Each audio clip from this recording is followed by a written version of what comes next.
जय सिया राम। ओम नमो भगवते वासुदेवाय। आज हम इस वीडियो में बात करेंगे निर्जला एकादशी के बारे में। पिछली वीडियो में मैंने आपको बताया था कि निर्जला एकादशी के दिन हमें पूजा इत्यादि कैसे करनी चाहिए, इसके पीछे क्या कथाएं हैं, क्या मान्यताएं हैं। परंतु बहुत सारे जिज्ञासुओं के प्रश्न जो है वो मेरे पास आए हैं, तो उन्हीं लोगों के प्रश्नों के उत्तर देने के लिए आज मैं आपके सामने उपस्थित हुई हूँ। अगर आपको मेरी वीडियो अच्छी लगे तो इसको लाइक, शेयर, सब्सक्राइब और कमेंट जरूर कर दीजिएगा। तो चलिए अब हम बात करते हैं निर्जला एकादशी के बारे में।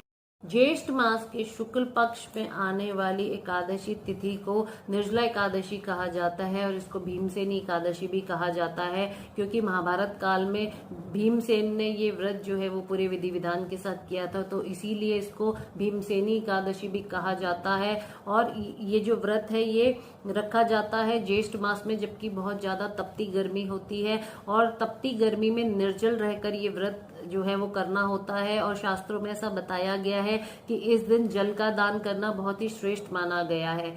तो जो व्रती होते हैं जब वो जल का दान करते हैं, निर्जल होते हैं, तो उस स्थिति में जल को देखकर अपने ऊपर संयम रखना थोड़ा कठिन होता है। इस बार ये जो निर्जला एकादशी का व्रत रखा जाएगा वो रखा जाएगा 21 जून 2021 को। और इस दिन दो बहुत ही शुभ योग बनने जा रहे हैं।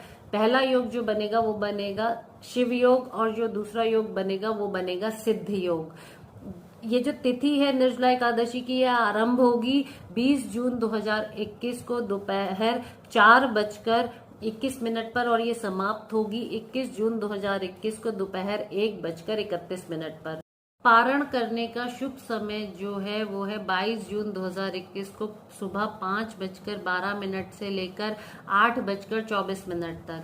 तो जो भी श्रद्धालु जो है वो श्री हरि विष्णु की कृपा प्राप्त करना चाहते हैं, मैं उन्हें यही कहूंगी कि वो निर्जला एकादशी का व्रत जो है वो अवश्य रखें, क्योंकि जैसा कि मैंने आपको पिछली वीडियो में भी बताया था कि साल में 24 एकादशी होती है और जिस साल अधिक मास होता है उस साल कुल मिलाकर 26 एकादशी होती है।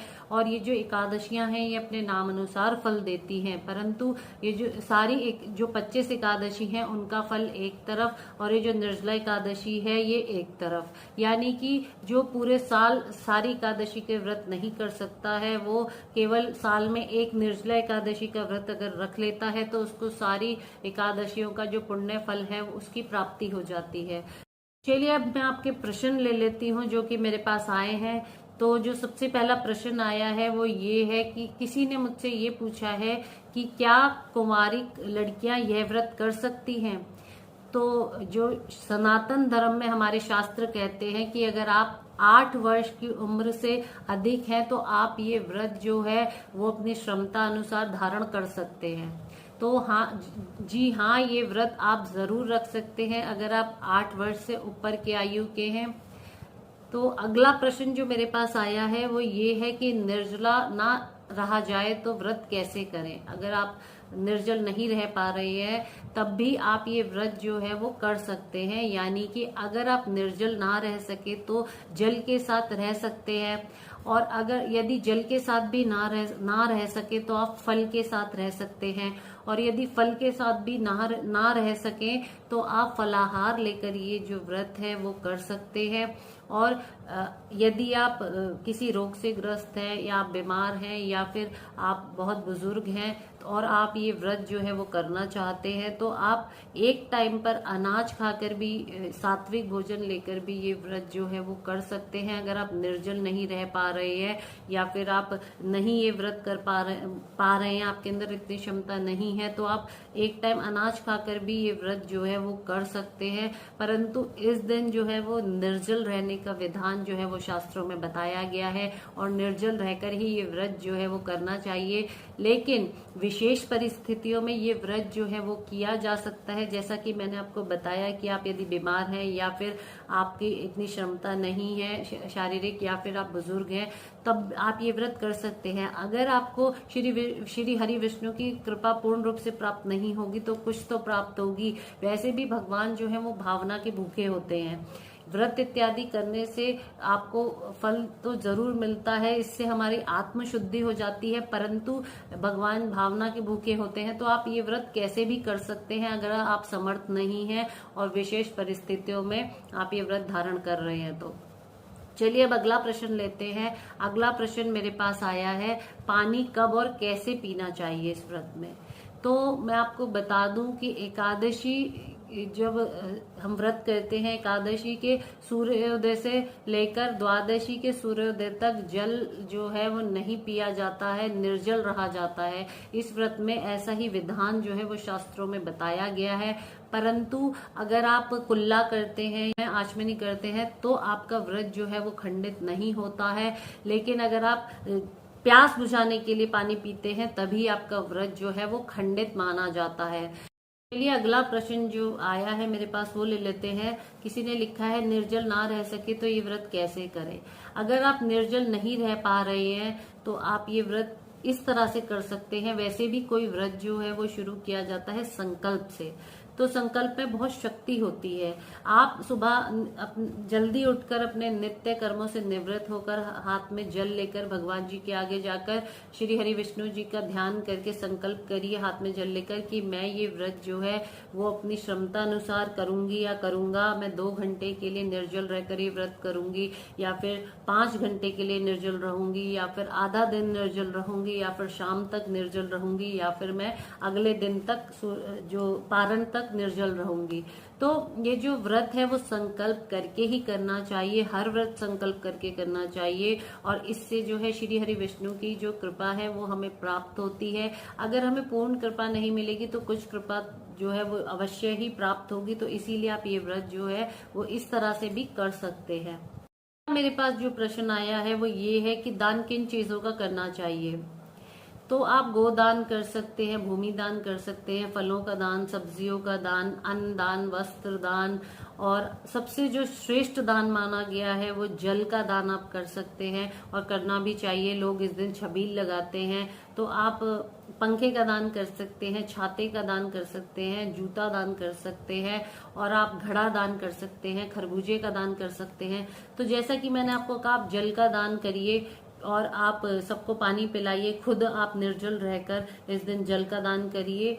बहुत ही श्रेष्ठ और शुभ फलदायी जो कि माना गया है। आप गौ माता को अन्न खिलाइए और उनको जल पिलाइए, और आप जीव जंतुओं को अन्न और जल का दान करिए, और आप पक्षियों के लिए पानी रखिए और उनके लिए अन्न जो है वो आप रखिए।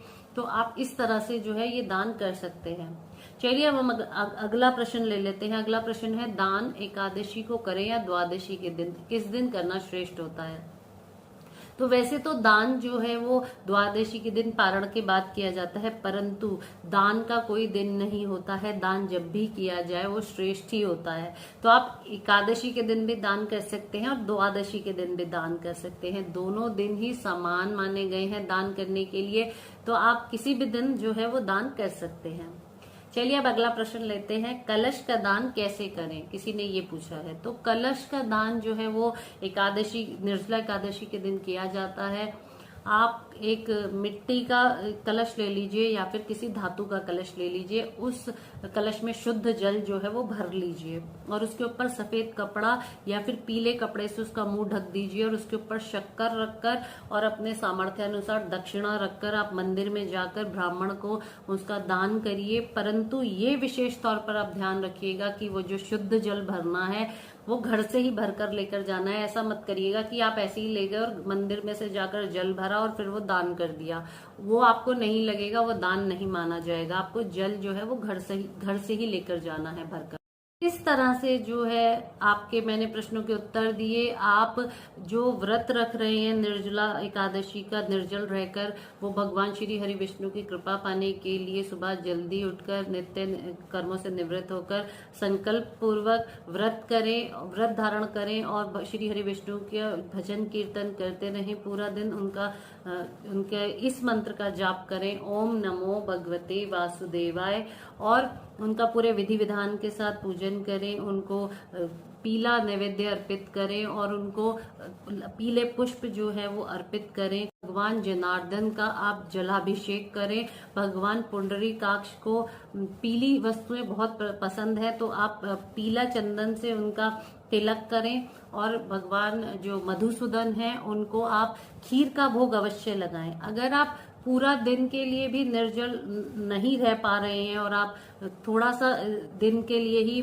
मतलब आप आधे दिन के लिए ही संकल्प करते हैं या कुछ घंटों के लिए भी ही संकल्प कर रहे हैं, किसी विशेष परिस्थिति में आपकी शारीरिक क्षमता इतनी नहीं है कि आप पूरा व्रत कर पाए, तब भी आप भगवान श्री हरि विष्णु का भजन कीर्तन जो है वो करते रहें, पूरी विधि विधान के साथ उनका पूजन करें, उनकी कथा सुने, उनकी आरती करें और आप उनके मंत्रों का जाप करते रहे और माता लक्ष्मी का पूजन अवश्य करें इस दिन, क्योंकि कहा जाता है कि विष्णु जी के साथ लक्ष्मी जी विराजमान है, तो दोनों का ही पूजन इस दिन जो है वो करना चाहिए। उम्मीद करती हूँ कि आपको आपके प्रश्नों के उत्तर मिल गए होंगे और मेरे द्वारा दिए गए जवाबों से आप संतुष्ट होंगे। अगर आपको मेरी ये वीडियो अच्छी लगे तो इसको लाइक, शेयर, सब्सक्राइब और कमेंट जरूर कर दीजिएगा। आप मेरे फेसबुक पेज पर भी मुझे फॉलो कर सकते हैं, मुझे लाइक कर सकते हैं। मेरे फेसबुक पेज का नाम है सितारों की बात डॉक्टर अपर्णा के साथ। तो चलिए, अगली बार हम एक नए विषय के साथ जल्दी आपसे मुलाकात करते हैं और जल्दी बात करते हैं। फिलहाल मुझे दीजिए इजाजत, तब तक के लिए जय सिया राम।